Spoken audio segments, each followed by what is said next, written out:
le bruit.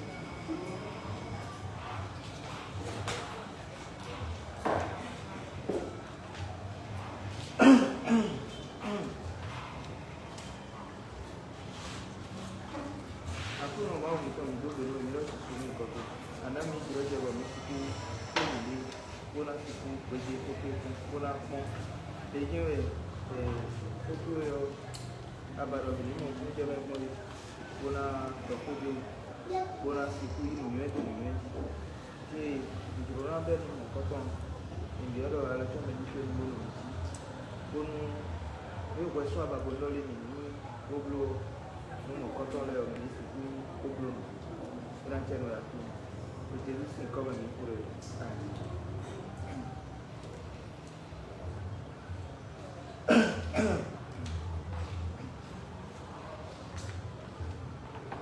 Ini ni ganti asal di lewo. Ni dah foto.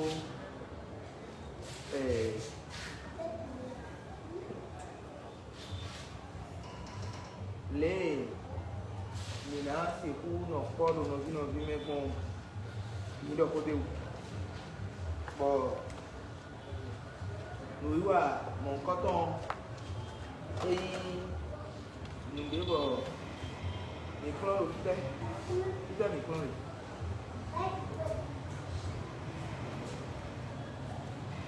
kita micro mon coton oui celui pour nous laisser le main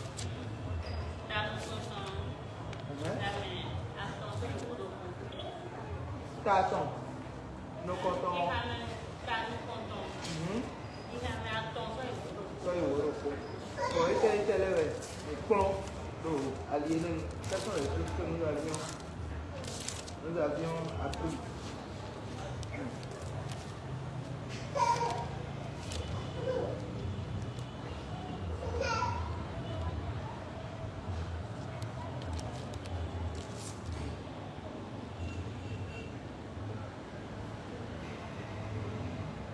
Esta es la mi do, esta es la mi mo.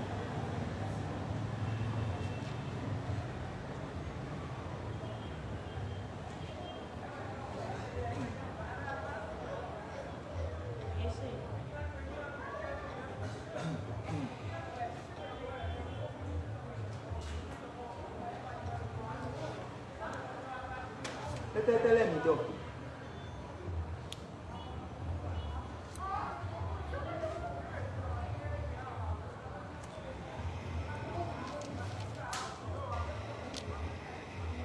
Este es el mi do. Este es el mi.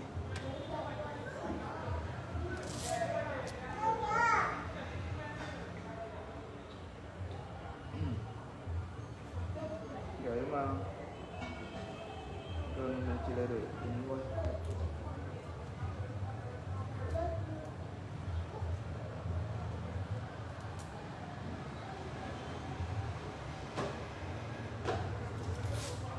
Este es el mi do.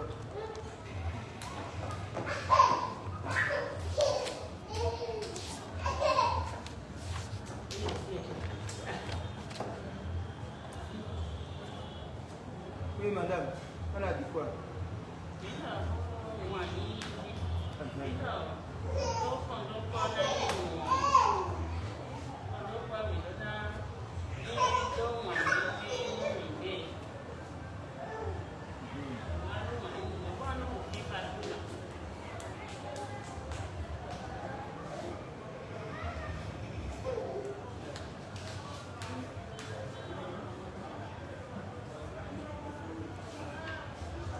Ada orang yang milih, kau nak ada?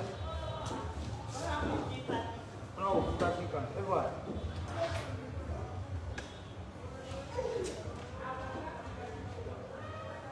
Ni yang dua bini.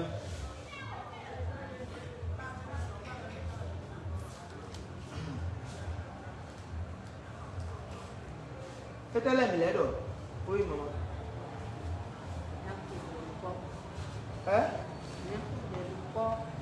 Mina, kau dah dok okay.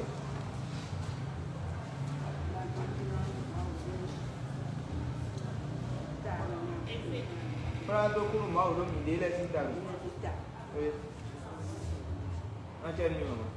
Mais après les deux fois, on a deux coups de mort dominé les citables. Et les vols de Mitel,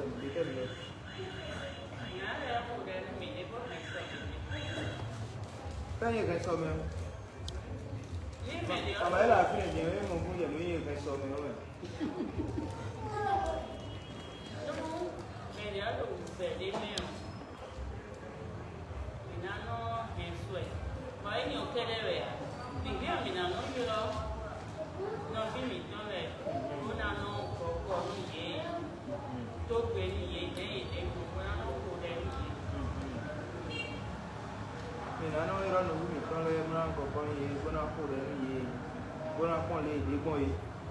Allô? Les volets terminés là.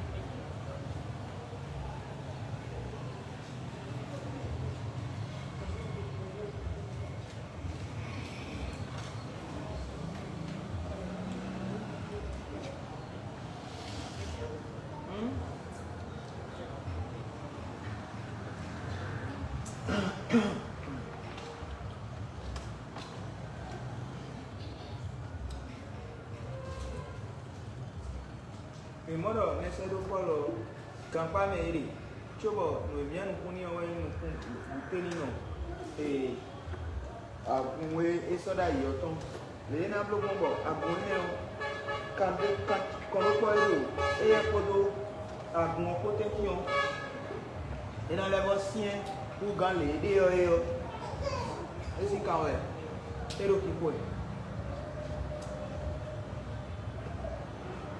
Bon, et tout le monde nous a sorti les abonnons les abonnons va nous bon. Bon, c'est pour nous c'est bon encore. Donc pour y ici quand bon encore nos vies ni ici quand c'est donc bon mais là dans les mais là où mais c'est de Paul Peter et donc quand pas bon nous devons regarder des points de donc pas mais nous mettons dans les et des jido me de ko eporo ko lo ele o me lo ko se do de le o e tun we yeye bo nu de no ni awa jije ro kan pa me o ko yin de me ni le o ye no no pogbon e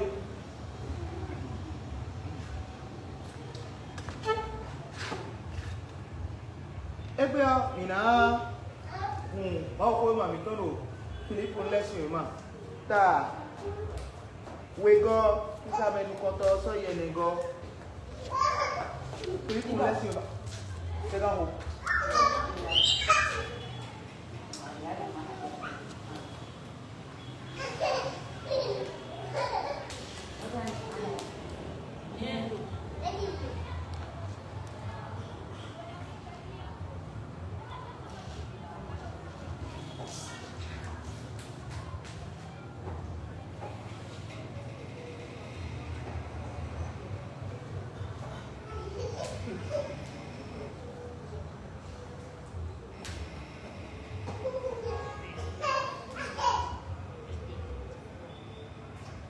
Philippiens 2, verset 1 à 4. Je vais en français. Oui. S'il y a donc quelques consolations en Christ, s'il y a quelques encouragements dans l'amour, s'il y a quelques communions de l'esprit, s'il y a quelques compassion et quelques miséricordes, mettez le comble à ma joie afin d'avoir une même pensée. Ayez un même amour, une même âme, une seule pensée. Ne faites rien par rivalité ou par vaine gloire, mais dans l'humilité, estimez les autres supérieurs à vous-même. Que chacun de vous, au lieu de considérer ses propres intérêts, considère aussi ceux des autres. Amen.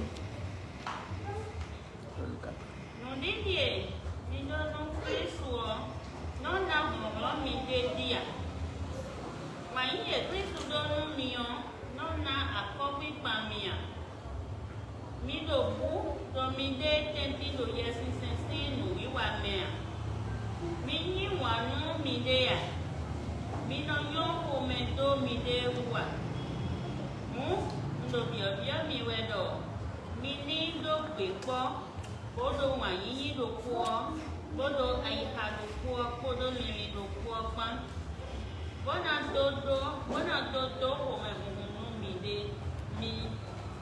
numi ipe mi ma so chejena no si aiha abi mene so su do wo si aiha do wanu de bunao lo mi no so mi de we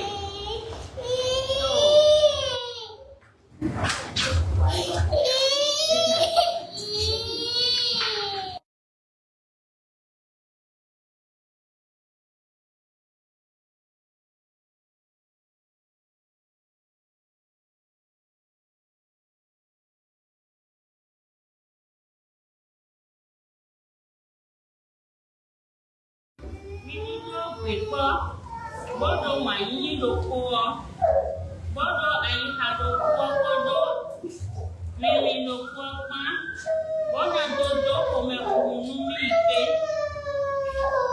mi masa chejena yo si aiha abi mene so su do wo si aiha do walu e bunao yo wo mi no so mi de we do me de le nu kon onu me do kuro ko nínú modo me de le hu kan eni me de bu mono ba dagbe ede sumo ton o lo me do kuro ko nínú ba dagbe me de le ton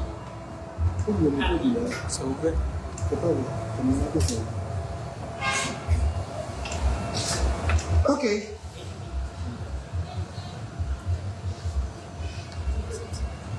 No didie mido nucleus wo nona ọ̀rọ̀gbọ́n mi dé díà.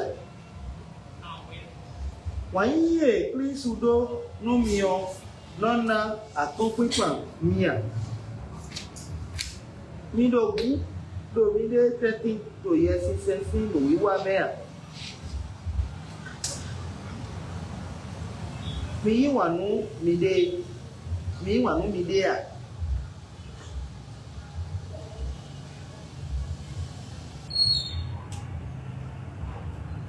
Mi wanu mi dé à.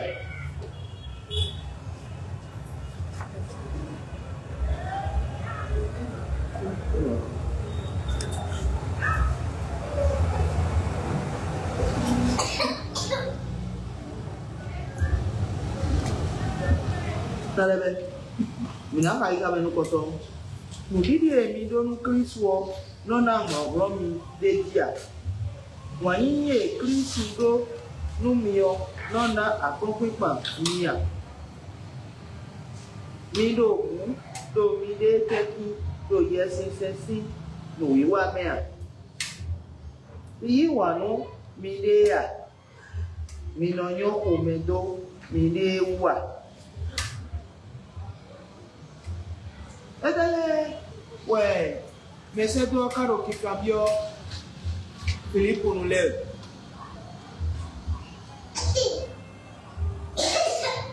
Lumi sọ kíkà mẹ nukọtọ etele bia yewe de kogbe dokoro ko enne ru funebo mese do ro ko ton dido ko do ko do nu ko ton lewe bolo bia yewe aloko nu kambia ye de we kogbe de tele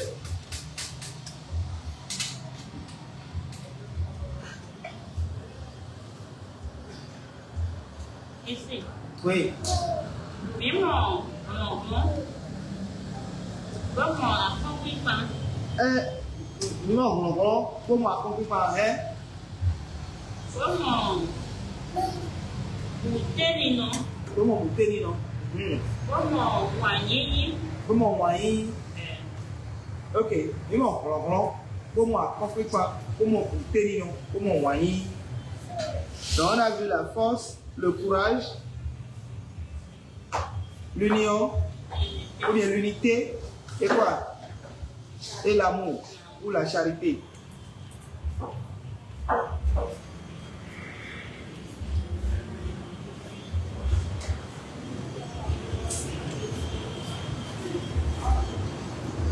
Maintenant,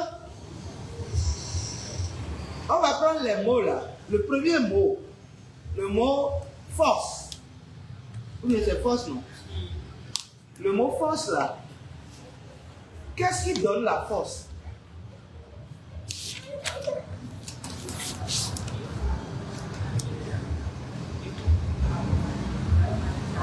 Qu'est-ce qui donne la force? Nous dit. Lisez en français. Si donc il y a quelque consolation en Christ, s'il y a quelque soulagement dans la charité, s'il y a quelque union d'esprit, s'il y a quelque compassion et quelque miséricorde, c'est bon. Vous voyez, en français là, ce n'est pas exactement la même chose que c'est écrit en fond. Je pense que quand on va lire en français, on comprendra moins quand on lit en fond. Donc on va l'étudier en fond pour voir. Nous dit, Nido. c'est la version aussi. Oui. C'est Dieu veut dire. Oui. Le Christ vous rend plus fort. Le Christ vous rend plus fort. Son amour vous donne du courage et son esprit vous unit. Vous êtes plein de tendresse et de pitié les uns pour les autres. C'est vrai, n'est-ce pas? Voilà. Donc oui, c'est une affaire de version. Donc, on va quand même rester en fond. Nous disons, nous donnons Christ, non, non, nous disons, non, mais alors, nous pouvons nous dire, et que non, non, mais bon.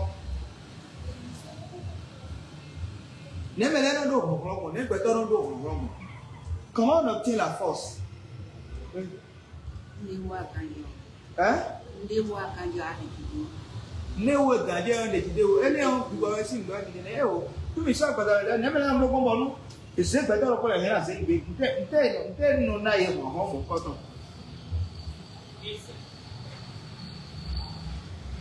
Voilà,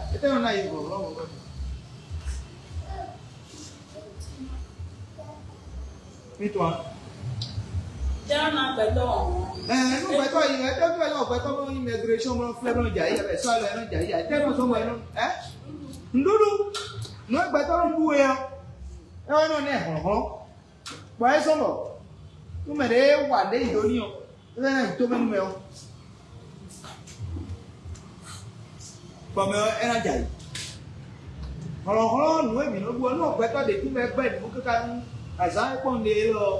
Et ça, le rang du bladjaï.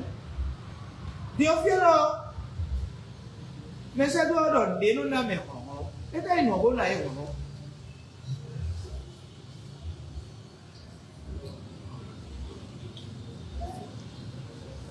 Il y en a. Oui. Nous disons il y en a. Par contre, là, il y a. On va pas dire qu'il faut qu'on il y a quoi? Et dis-nous comment tu veux la sorte peut-être qu'on sort le conseil bien. Ouais. David, la force dont on parle ici, là, comment on peut l'expliquer?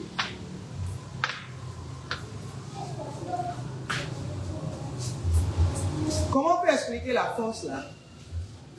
On dit, il faut lire dans PDV, on va voir.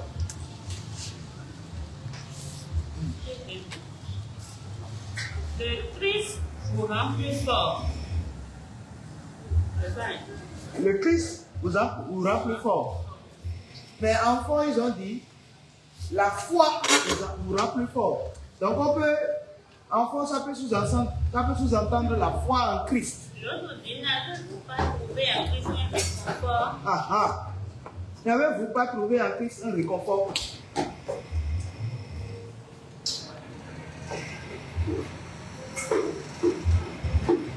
Oh.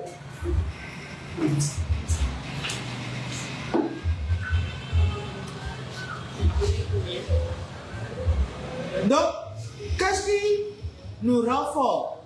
Qu'est-ce qui nous donne un réconfort? C'est la foi en Christ. Ce n'est pas sur le plan spirituel, ce n'est pas ce que nous mangeons.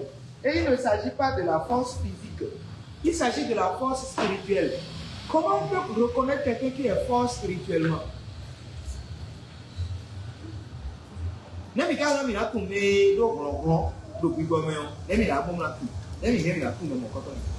Ici. Oui. Et non,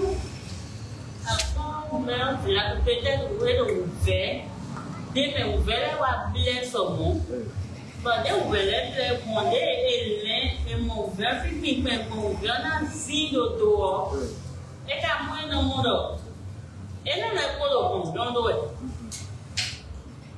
And here another case of non needy day door. Ever do. Oh, on there.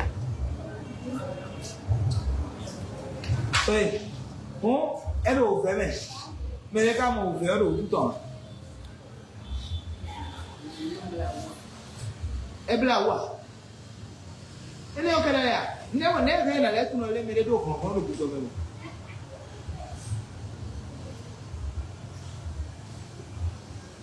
Boris. Na tu no mere do no buzo memo.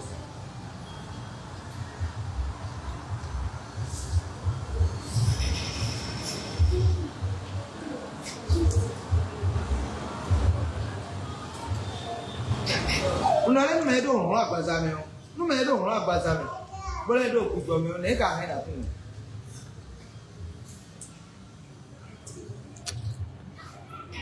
Me le wa le ni. Be do ko mo ga na si do me wa mo do na fe da ton. Be pon ko mo lo. Jesu wo lo mo. Ni mo ho le ni a. Ho de so de. Ho Ero agbaza me won gbigbo me to ero aganu won agbaza me to won gbigbo me to no so me ro gbigbo won agbaza me to ni no so me ro gbigbo nundi ko me si lo won ni leji won me di ona dobo mo do le do lo ti on ina to ko me si ni me kaka boy na ni gba ko yo edo ko so sa uko ebero ado won gbigbo me tu as la force spirituelle tu es fort spirituellement Ici. Oui.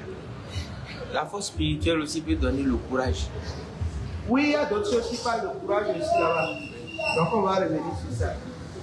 Bon, et quand on va nous donner le coup de main, c'est quand il y a des gens qui n'ont pas peur. Donc nous qui nous comme madame aussi en a parlé au début. Et à quoi nous parlons nous ne devons pas faire c'est gars.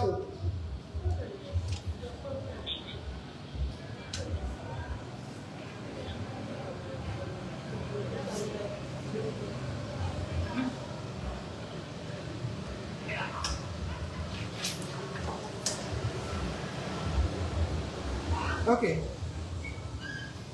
Donc, ça c'est ça. Donc, on a parlé de... Ça peut nous donner le courage. Quand on est fort spirituellement, on a le courage d'entreprendre des choses que personne ne peut entreprendre ou ne veut entreprendre. Wanyini éclipse ou dono mio. Nona accompli par Mia. Comment l'amour que Jésus-Christ a pour nous peut nous donner le courage? Qu'est-ce qu'un peu devait dire?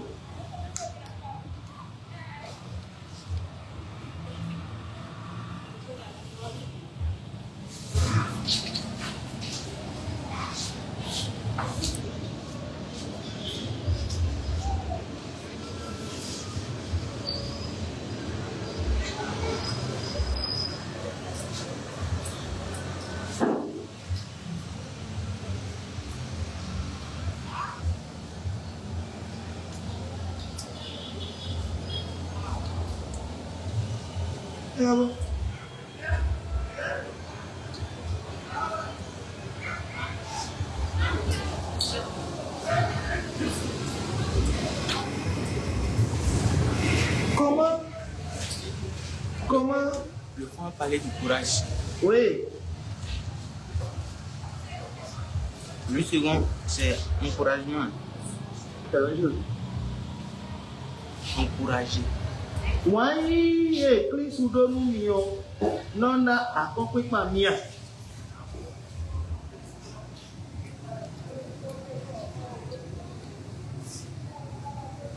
Why éclipse ou dono mio. Nona accompli par Mia. Oi, e cambiare. Andiamo a e Cristo dono mio, carrera na mia con quei paura.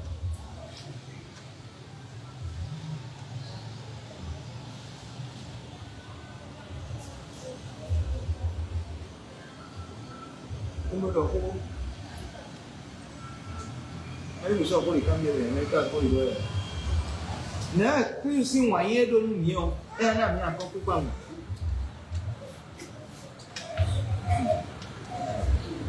No de ba fi wona na mi horo bonu mi siku pa kon bo pe nkundo ma o san so wa mi mi free of please yin wa nu mi bo ma na jo mi do ni aso nu mi lo pono eni o mi na da ko pa do aso wu na mi free of please yin wa nu mi bo wa yin nu mi o so kaka bo so gbe to so sabo do ta mi to me o eni o minada papado aso eye ton bo eso da sinu mi o eyin mi freedom wan yin Kristu ton ede mi daliji bo de mi si zo mi si aliji alo bo de mi fi abulu si aliji bo se mi wa jije sogbe we ziza si aliji o ene o afodide mi ton lo ndidi o me o ena yin afodide de bo ena si ena yin afodide de bo yegeon yina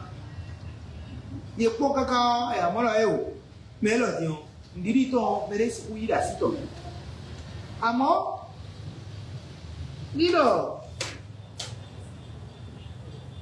mima renwayi Kristo to ubo mo Kristo yin wanu mi nu boa ntire gba fi bona Jesus si le ko mi na do ya ni mo kunje nde do de ya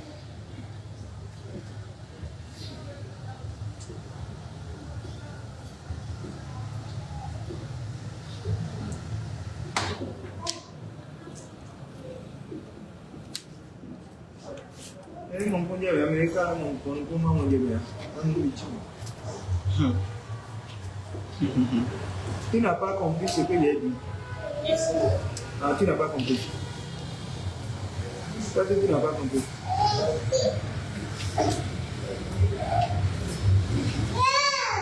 Isso aí, né? É assim. Eu vou para o babo de novo.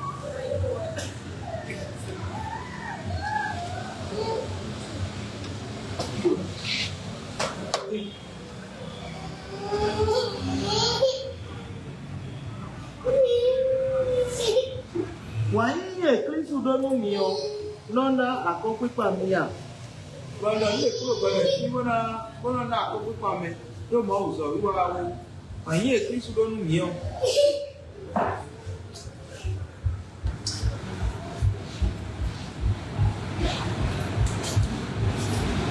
ekere je mi akokwe pa na mi ndo mi fun wanye Kristo dono mi ko da bo ko da bi do ta mi to me o ni so mo azo yi Kristo don wi wa e so ge onu mi mi free wan ye Kristo donu mi kaka de kulo tam do mi budo de mi lebo no ai do le ka no so wa so ka bi mo le no to mi mo le no ke mi mo tu mi do ni ne le free we ene o nu de sana yin de bona ve wu mi dia ina pa ko do aso to wi wa o ko nu e ba e ma o de do mi si o ena mo no do mi si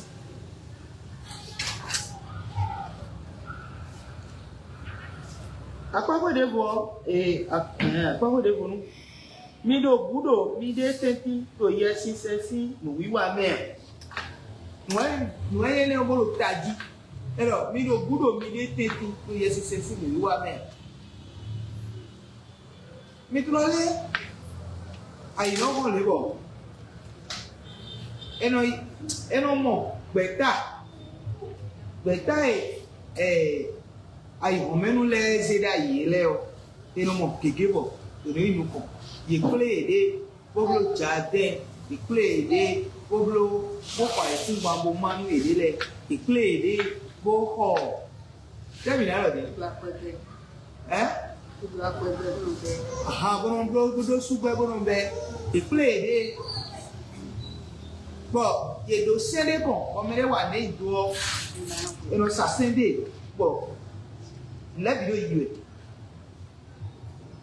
ero mocho mimo mawo Ville, voyez leur plaidé, Bodo, wa, Pifoton, Wagwa, Boton, voyez le Fossa, ouais, voyez le Cacayo, et vous lui mettez des sous, même. Et vous lui mettez sous, et bien quoi, oh, bon. Bon, non, il y a des lettres, quand il y a ces mêmes, et quand le moto, et quand il faut. Mais à quoi, mais toi, il y a ces mêmes, et ma si, et le moment où tu me réunions, et le à foyer, il y a ces mêmes, nous nous comptons. Même moi, il y a ces mêmes des cas, mais là, il faut au milieu. Et le ma ko ka do mi o bo me sin ro ma le sin ma ta ta pe ga me tene ga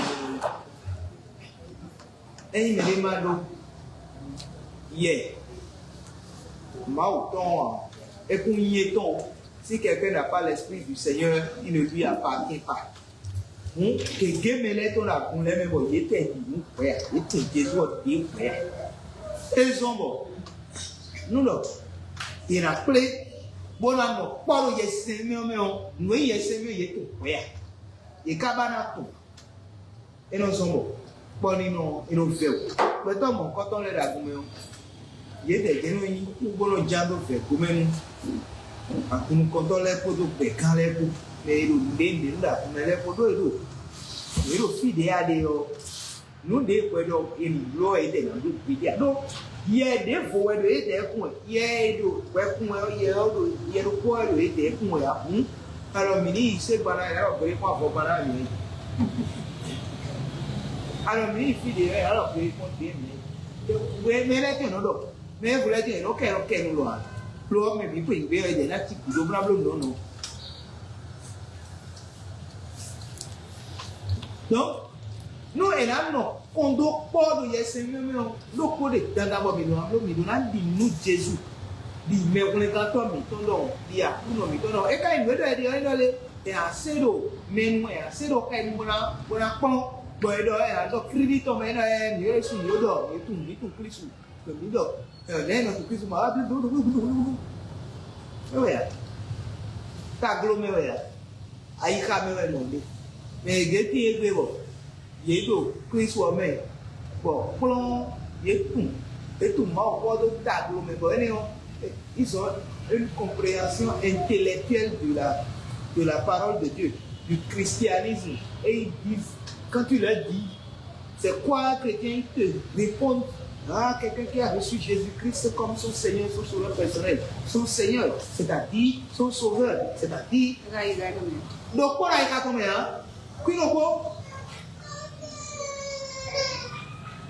Et donc, on va des bois, et donc, on fait des bois, et là, il veut la même. So I say, I'm going to make you to please you. What is your dear? Eka to please of Queen of War. Et then, follow me when the mouth or my carrier of feet. Hello, Miss Flora Pondole. Minino. Yes, it's a email. Me.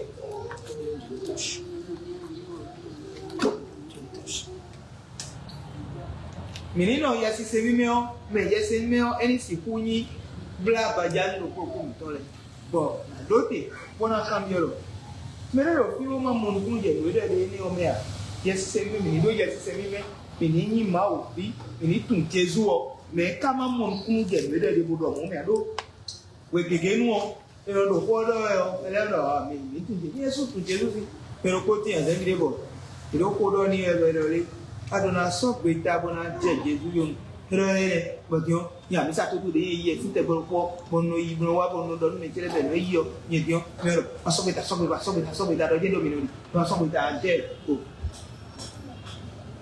me dio nu de bo yo di do yo e ja si ya nde ye ku yo e ja wa no do de ya ye to me mu me lo fi o ma mo nu je le do ye se mi o ko ogbon ne ka kombo ye se mi ko do taji ne kombo ye se mi o do na me da ko mi do po me ma mo kun je me no ni do ko mi ti me Et dit les voyez sur aussi métier. Nous comptons des moyens. Les bois. Et il y a ces potes là, mais toi, bien sûr, il y a ces potes là, il y a ces potes. Pour les gens, les gens vont te dire. Mon Dieu, Jésus a dit, quand on a ces potes, nous mettons deux et c'est même wa. Ouais, c'est deux. Donc il y a ces mêmes mains où à sauter ni ton. Et il nous mettons. Et il nous mettons. Et dans les bleus.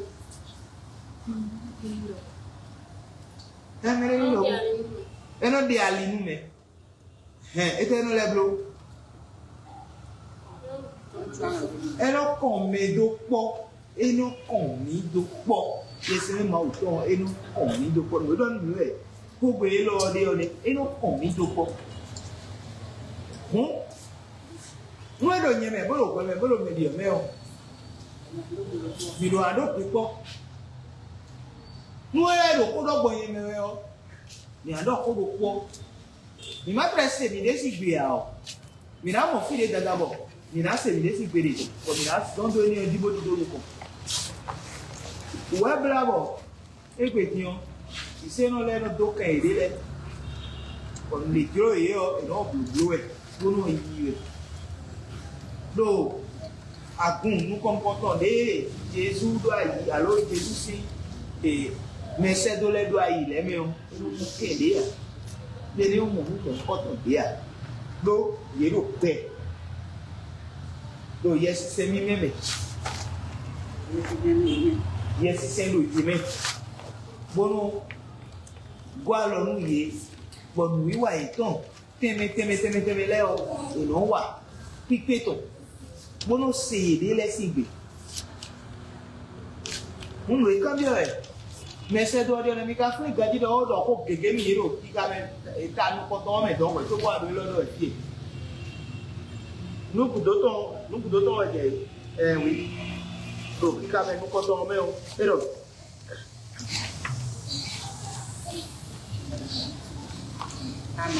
mi wanu mi dea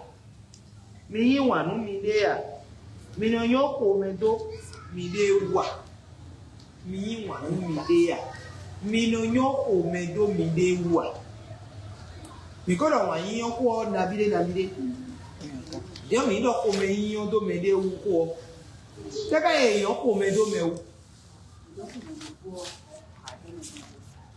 yoko me lo ko ne ka ro me lo ko won yoko to me ma pon ya ne kan lo ko me lo ko ne kan yoko me do me de wu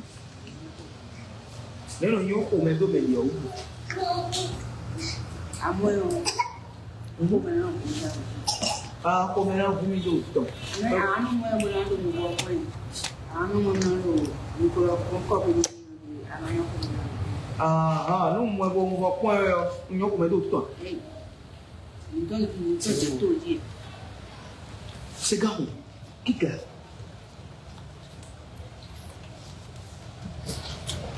Ok, nevo, ne na nyoko medo me uko.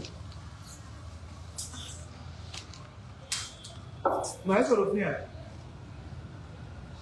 Mo be wa de. Abi ro fia. Ne ka na nyoko medo me uko. Nyoko medo tuto. Ma ligini ni keke ya.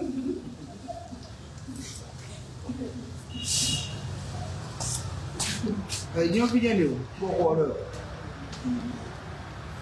Ne ka na nyoko medo me uko. Nyoko medo me uko.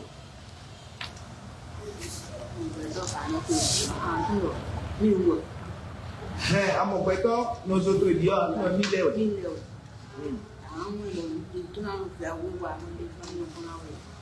Wọ́n ń mẹ ọtí ìyàn fẹ́ òye ọ ẹgbẹ́ ìrànkún yàn kò mẹ́lẹ̀ òtútọ̀ ọmọ rẹ̀ mẹ́. Àyàn. Káwọn máa lọ ilé ní ẹkùn yàn mẹ́lẹ̀ ìlú ní gbẹ̀rẹ̀ yìí. Ẹ̀kún mẹ́. Kò tí ó lè ga lọ́gbọ̀n mẹ́lẹ̀ tí mọ̀ ẹ̀. Inú ètò ló ń fẹ́ òye kákábọ̀. Àhún nàkọ̀. Não ajudou. Não foi o Ian, não tô. Não foi o Ian que a mamãe é com não suco, mas não deu bem. Wedo me.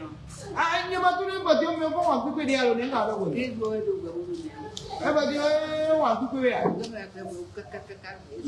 Mere o politique bloto de we. Mere blo vidéo. Ni ko sa ko mi do to bi ko vidéo e. Ma no re su no se no re le su e. No e do ni do. Tejuro ko adare me o. Wow. No e do ni do tejuro ko adare me o. En lo le e je ji to e. Era wuli mi. Era wuli mi o. Era wuli mi o. But no e ya ka do le, no e yan mo do le o. Le bi ejo. Do me re re o pipe do po wa ya. Ndo po e ni pipe de bu wa ya. I want to address what c'est pas appelé le nom de quelqu'un. Non, la mélodie. Eh, nous pouvons dire, c'est dit, mais on est nous pouvons nous pour et toi, même les autres filles, il y a un autre peut dire. Ah, il y a un cas ici, à moi, pas de quoi de ah, yes, il voulait, elle a pas de quoi de nous, de nos pères et nous. Disons, mais mon quand on l'a dit, eh, mais gagnons pour me donner. Moi, il y a quand même, voilà.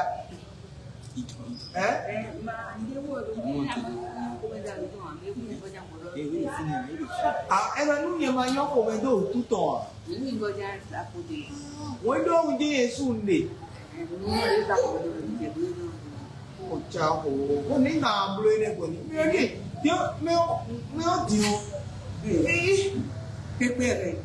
oh, il y a un coton. C'est un peu là au bas monde. Il y a un coton. Il y a un coton là. À son coup, on est au. Eh? But you need a blue one, mon coton. Ah, il y a d'accord. Le cas de piper des ouais. Ah! Ah! Moi, on me dit sur la d'accord.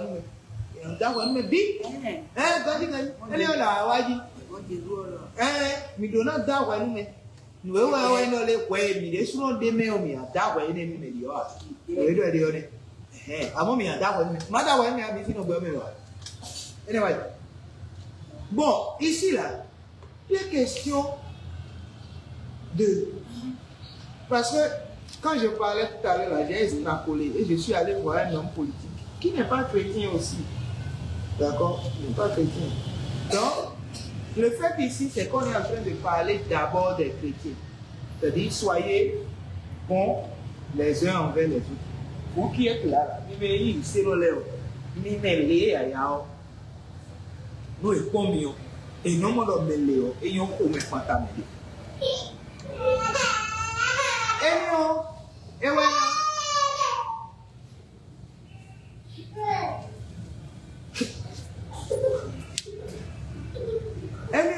Et Jésus clair le présent tout aimé. Bon, mais on a monté un beau trou. Mais flico de. Ma ko e mi se lo dimanche wa. Ma ko e mi se lo dimanche o mi fi. Bina no te lo po bina yin te lo po. No mi yan ko me to mi de le wo. E ni nu e na ni bo fe kan ya o. Nu o le wa o. Mi de we na ke nu mo ko to le bo fe kan ya ko yan yi. Ah neli. Oh, atun shala. Oh, Charles. Questo Dio, ah. Questo Dio. La vie. Oh, wow. Questo Dio, a me. Io non conosco. E non è per voi per lo modo. Vedo ma vedo questo un po' ah. Dio. Ni questo ma auto. Ti lo questo questo qua. E quando Pero lo wíyọ bẹ̀ wíyọ ẹ̀ wọ́n gbogbo ní àgbélò pọ́ mẹ́ gbọ́mi ló dọ̀ kó tó pọ́ gbọ́mi ló sì mọ́ òkú pọ́ tó pọ́ gbọ́mi lè wá mọ́ ọgbọ́dọ̀ ẹbí olè àná àná bí ẹbí mọ́ ń bọ̀ e wo no fi na mo e bo mi akende Adoma ọ̀pọ̀lọpọ̀. atun gan no e be na blo me amo aro e blo mo ya eyo ku na mo e bo mi na akende Ọ̀rọ̀ Adida. to wedo mo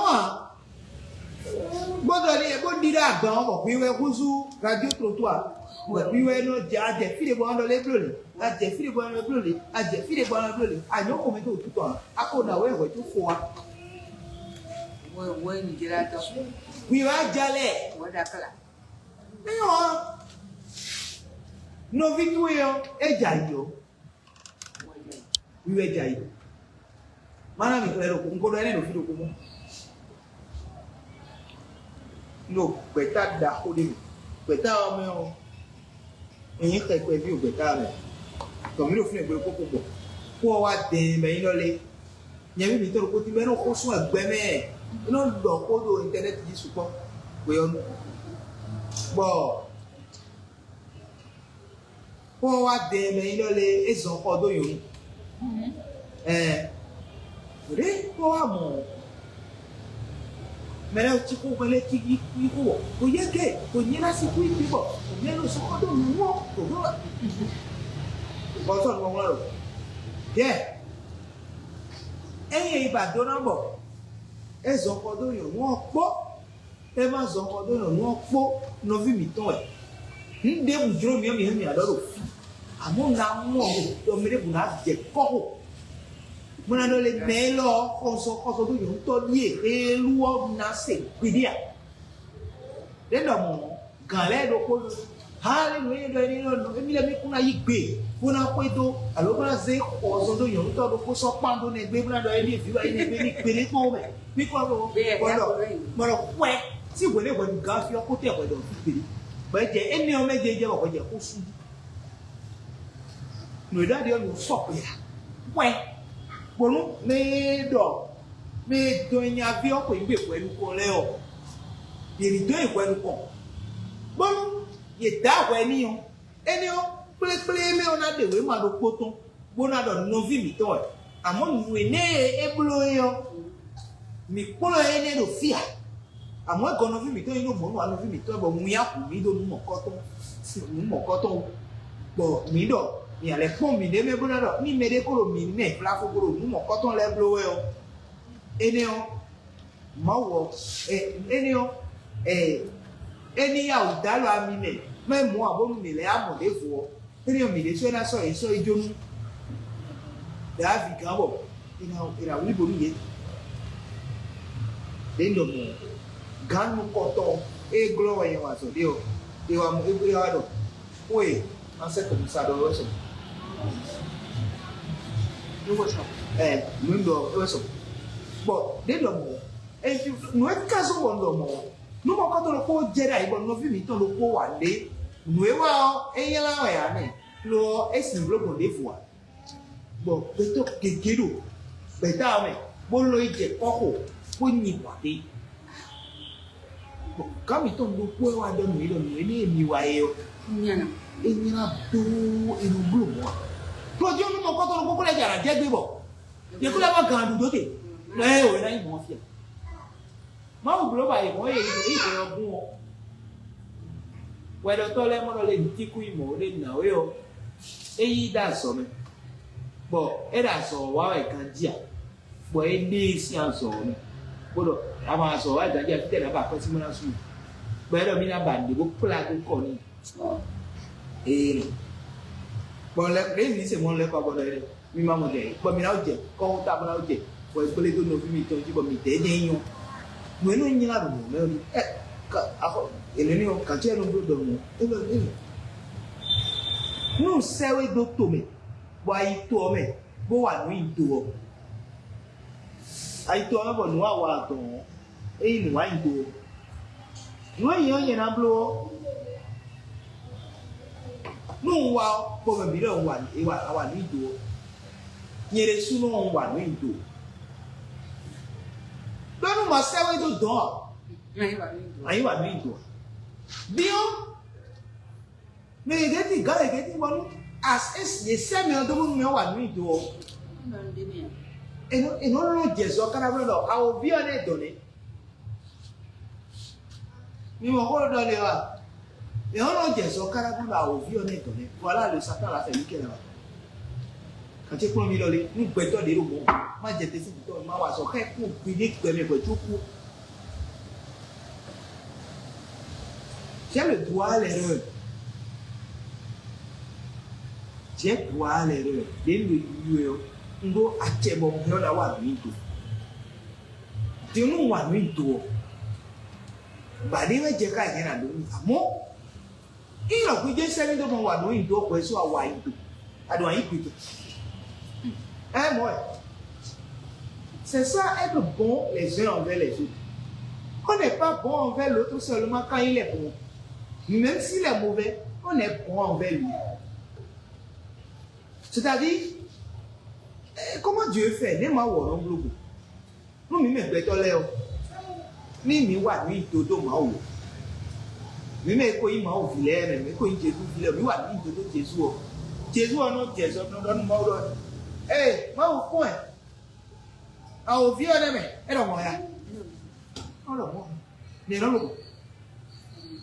on le voit ici. On y avait à Québec. On voulait tout le monde. On s'en fout. Pourquoi vous voulez bonheur? C'est ça. Un docteur, pourquoi vous voulez bonheur? Mais d'ailleurs, moi, et mon mère, comme moi, tu es au bloc, tu es au bloc, tu es au bloc, comment ça? Eh ouais. Non. Bon, il y a un comment ça? Et bien, quand on voit ça, il y a un comment ça?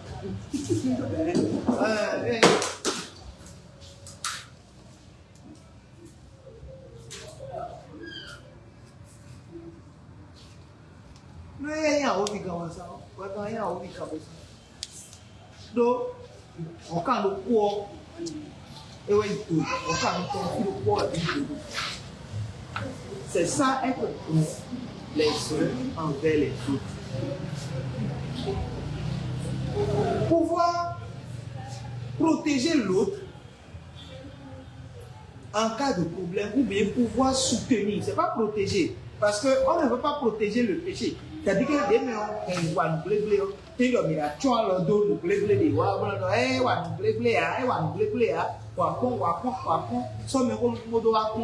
àti ọmọ pọ̀rọ̀ pápárò àti ọmọ ẹ̀yìn mẹ́kọ́ nù kún sí pápá kún ẹni ọdọ̀ èdè àmọ́ dé ẹwà ní ìdọ́ ẹ̀sọ́gbọ̀ ẹ̀kún fún sátán lórí ọ̀rẹ́ ìdí ọ̀pìtì ní yọ́kù mẹ́lò ìdílé o a wọ́n fi ń ṣe ń lè ọ̀dọ́ òtútù ẹ̀mẹ̀ ní ẹ̀ka yìí gbọ̀ gbẹ́ iná dọ̀ lọ́wọ́ kó tó ọ̀nà ẹ̀sọ́ kó tó ẹ̀mọ̀ ẹ̀rọ ẹ̀kọ́ ìgbẹ́ lóyìn lọ́kọ́ lẹ́yìn mais le paiement. Bodo a tché ou gamme biblando kodo mais des mots mais on des souhaits. Allô? Nelly, qui se dit allez? Nelly oh, et fille qui va. Moi mon bon, et un jour quoi? Attends, doit pour la fille pour l'autre. Bon, c'est le fille qui va. Nem será filha que mal. Aí cambiou. Oh, Tato. Não vou. Nem ligar filha que mal. Bom, você fineu. Tato não me incomodou não. Bom, você fineu. E cambiou cartão. Não vou nem ligar filha que mal. Bom, você fineu. Aí cambiou a tranquila ele. Nem ligar filha que mal. Não vou nem ligar filha que mal. Vai a causa vai cambiou. Meio castillo mele. Non, non può ne ricapitare. Io come Come vedo? Efi, vedo, Efi, ah. Vedo un qua. Bon, non frega un blocco conto blocco. Vedo Efi, io mi ho vedere. Vedo e confio, io mi neve. Vedo mi cutuo, io mi atto. Donc Efi. Mi quando ne è mo. Ndè namblo. E nessuno nell'io, e qua. É o mundo no como é. Nem para pagar a merda, a ficha que dá. Michel est si blé oui avec une fille. Alors il et oh une fille alors ok a fille. Tiens alors a fille on va nous job nous léo le dit alors ah nous léo les qui qu'on léo les qui qu'on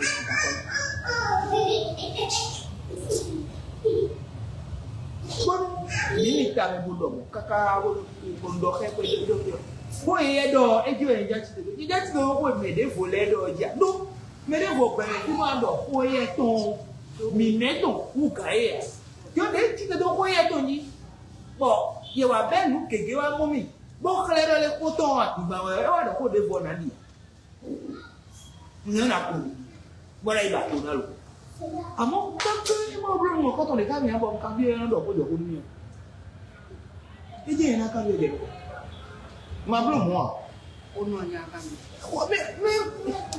mẹ́ká ikú ọ̀nà tẹ̀lẹ́jọ́kọ́ náà dọ́ gbọ́nà ìkàkọ́ bí àtíkọ́ kankọ́ lẹ́lẹ̀dẹ́ dáẹ̀ àkàkọ́ àtíkọ́ kankọ́ lẹ́lẹ̀dẹ́ pé àwọn àgbàtọ́ náà akọ́kọ́ mẹ́jọ mẹ́lẹ́lẹ̀ ọ̀dọ̀ nùwé àdùnnà tún wọn mú ẹ̀ títẹ́ bá àlẹ́ rí gòkè lù ni ça donc les bonnes donne ya des donne là aussi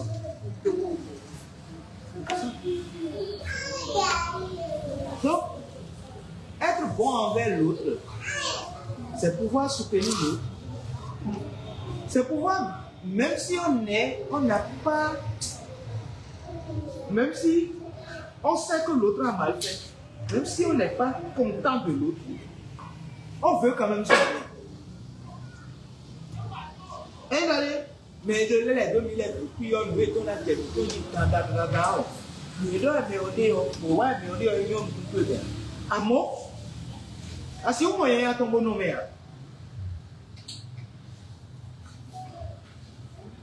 Asante au pasteur d'accord au côté, au cani ben on va se le financer. Bon, asiton. Bon, mais biro au souhait. Mais bien il y a tout ça. Le candy. Nous avons d'or, nous avons dit qu'il y a un peu de temps.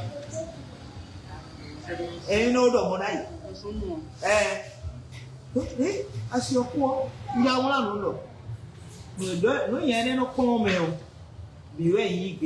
on donne le bimba support. Loi nous est de giton, nous sommes où à Panoïa. Mon ben, on va dire qu'on est chargé de mais là, pourquoi il y a un monde des attentes plutôt aider un homme, et bon, Donado. Nous m'avons moi, elle a tiré donc. Des attentes, oui, on va vous mettre donc. Et il met à moi, t'as égoué. Moi, nous y a un égou, n'est qu'un petit. Toi, on y pond.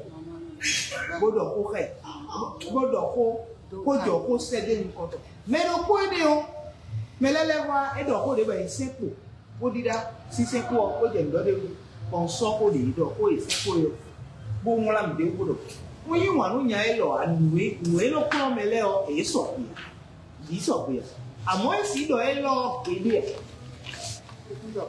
Et néo, et si l'on moi. Bon, quoi. Nous voyons les miens, pour habituer et donc.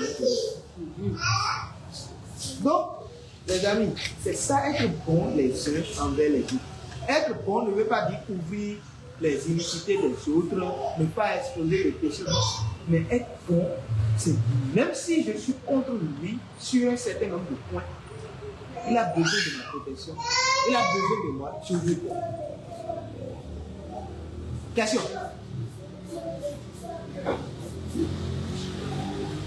Question. Comment vie? Vie.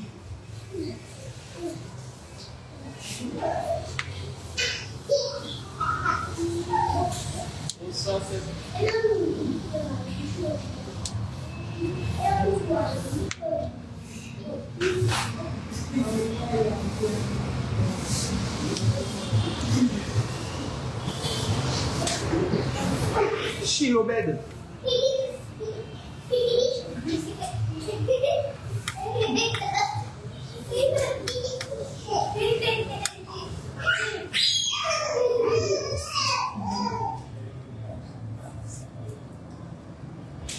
kilomètres. Question. Là, de question. Ok. J'ai une petite apport. Oui. Ok. Comparativement à ce que vous avez dit, si nous avons cette mentalité des choses, cela aussi peut amener l'autre à se joindre à ce que nous avons souvent l'habitude de dire. Je prends l'exemple du pasteur Marcelo par exemple. Oui. Si dans ces conditions on dit bon, il n'enseigne rien de bon, il ne faut pas le soutenir, qu'il reste dans ses risques périls. Comme ça, c'est pas bien aussi pour notre identité et pour ce que nous devons refléter. Voilà. Mais le fait de montrer que nous sommes présents dans sa vie peut l'amener même à pouvoir nous joindre dans ce que nous disons. Voilà, dans ce que nous disons. L'autre chose, j'ai un exemple, c'est au Togo, il y a l'un des serviteurs de Dieu qui a quitté une communauté et il est devenu un féticheur et tout. Par la suite, il est tombé gravement malade. Sur une tranche de 6 à 8 mois, il était gravement malade, sans soutien. Mais la communauté où il a quitté là, ils se sont associés pour cotiser pour lui jusqu'à, malheureusement que la maladie l'a tué. Mais ils sont restés il est mort, jusqu'à son enterrement, ils sont restés avec lui, ils ont soutenu la famille, tout ceci, jusqu'à sa mort. Ils ne l'ont pas laissé pour dire, bon, lui là, bon, comme il a dévié là, bon, on le laisse tomber, il va mourir dans son truc. Mais ils l'ont quand même soutenu, ils ont quand même montré un amour. Je pense qu'à des moments donnés, s'il faut de l'amour, il faut montrer de l'amour. Je pense que tu es en train de parler de la Cité. Voilà. Oui. Voilà. Il y a des timos il y a un catholique à ton avis, le Togo, mais moi,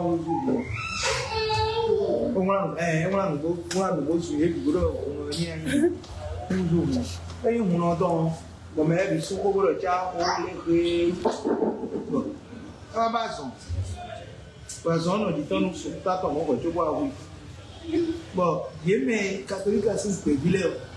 Et Dieu doit se soigner. Il y a content. Il y a des nids. Et l'eau noire la bloc, caca, pour les nids.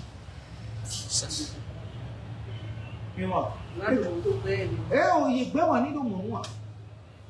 Et là, nous vivons, pour nous faire. Il va même si vous bloquez les livres, pour qu'il y ait un bon niveau. Peut-être que s'il n'était pas mort, il va retourner. C'est ça. Il va retourner. Peut-être qu'il ne va plus être prêtre, mais voilà. Il va retourner quand même dans la communauté.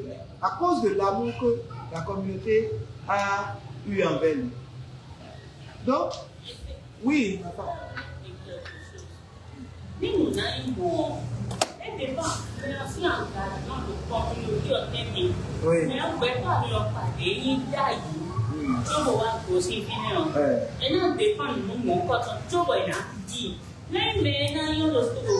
Mais communauté en médaille, ouais. Je pense que c'est une activité.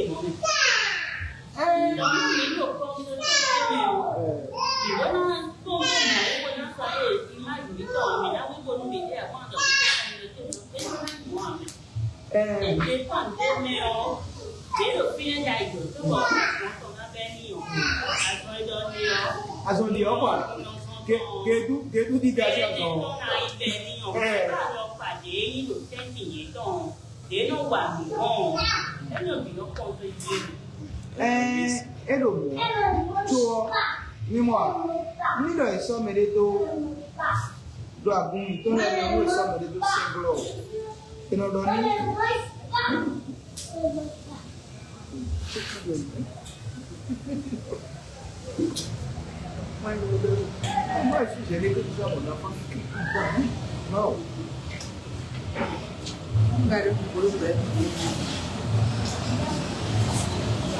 Mais moi, le fils d'Ibonou, et ça, mais les deux singles. Là, il faut qu'on doit faire avec Dieu. Là, il faut qu'on doit faire avec Dieu. Mais les malos, grand-père, mais les grand-père, grand-père, ouais, il est. Et nous, c'est mêlé, si, mais on. Donc, ben, quand les mères, ils n'ont pas fait fumer, ils n'ont pas fait. Et nous, c'est mêlé, si, on. Tout au ben, on dit, quel est bon, et nous, des médecins, mais on met du point, et on va, quel est le content. C'est quand il est content, et il a, zéro, il a, il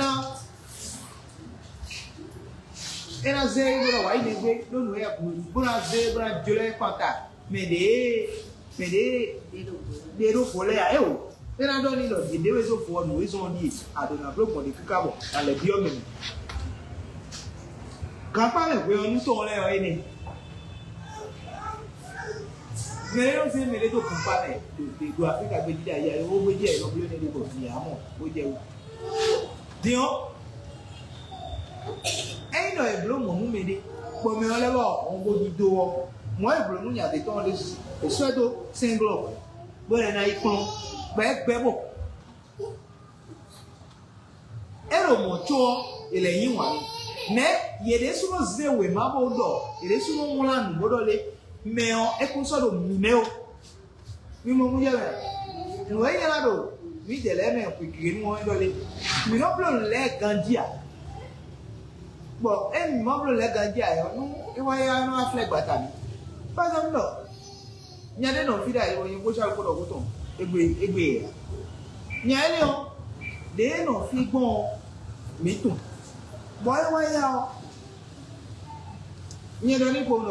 Kodo walo to ye lo le po ni siku wa so pe po boy edigo nka so we ma de dimbo won bodo we ma e lo en won o e kla nya be lo no ko ti bo wa so nya lo no ko ti wa so kaka so ibali o me goblo le amo e wa je gode le no mi amo wa lo le da si ene utu o mi gbe bodo e ko sara no ne o niye nya ma so no fi de bo won we ma mo ko to ni nous avons sobonu les wapike ebe na dodole le o emi no mi gan ko azo ka mi kakabo nu le wa je mi di me ti kun ka emi mi o ebe na do bosi mi mo ku ye be do nu emi ni na blo ka to me o mbloa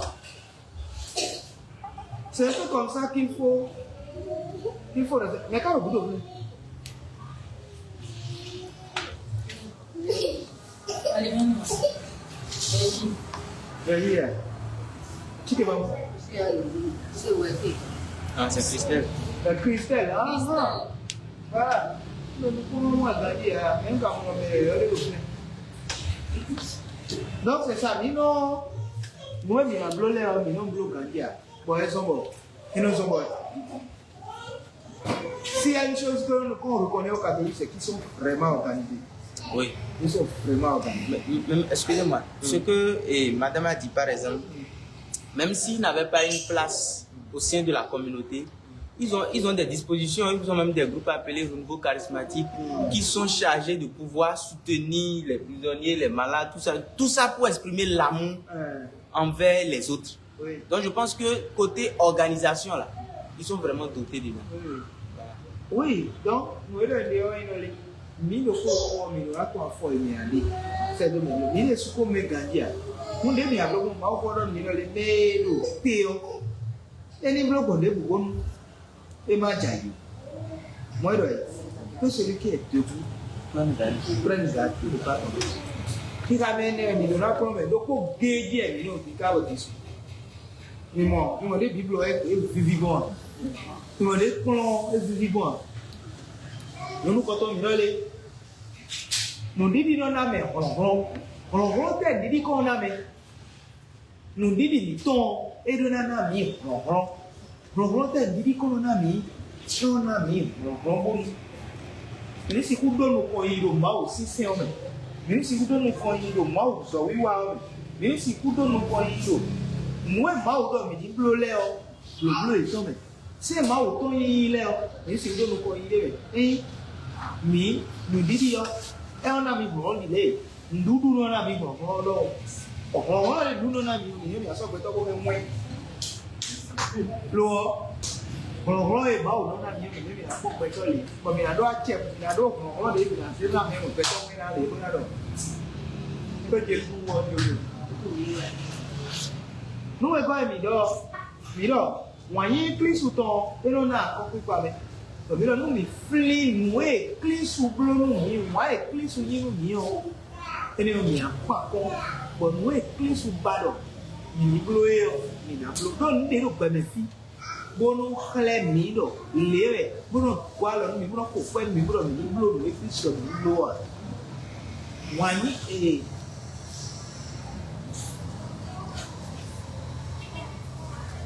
Wani ye Kristo do nu mi o.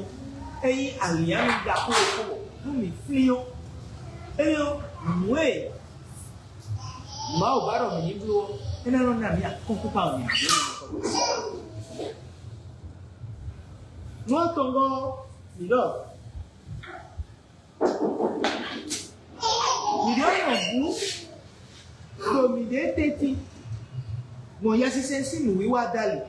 For me clear le. Chonu na imo mi do podo na yin se no tengbe mi de su mi no podo na di. Me no na ma di mu ami do na ko kaka ba na di.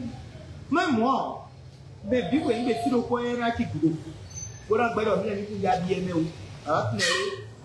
Era o tretu. Bi ku lo tu na gogo me o di ndia. Efne mo o. Cinco e papa ne be lo e ko. Mi do ha ko ka ere. Ko me mo ko to le o. Ni. We ne nu o. Ko nínú kondo po ko si lo kura ni o. Ena pe galo mi tetu. Ena li to lo mi tetu. Ni mo bo ye ko le. Ni mo bo ye o. Be mi do le ko le. Yo mo bi lo ko do le. Ni lo na no ko me. Do mi de le o.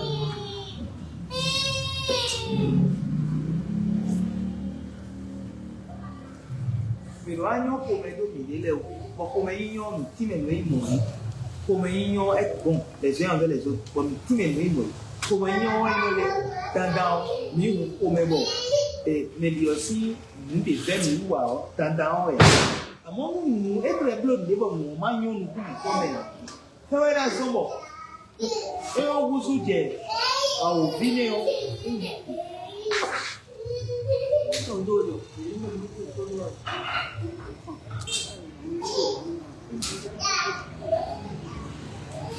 Ẹni ọ̀rẹ́ náà sọ̀bọ̀, ìrìnàjò ẹ̀kọ́ wúzọ́ àwọn òbí ni ó sì dọ̀mù wọn. Mìlónà ẹ̀yìn náà mìlókùdó gbóná pẹ̀lú kúndò òtútọ̀ gbóná wà zọ̀pẹ̀ wọ̀ fí èdè ọ iná bó ṣe fún ẹ gbọ́lẹ̀ wá àlìdàgbé ẹ̀dù tó mẹ́ẹ̀dẹ̀ tẹ̀ ọ ẹ̀dù náà kò kà gbóná gbàgbọ́.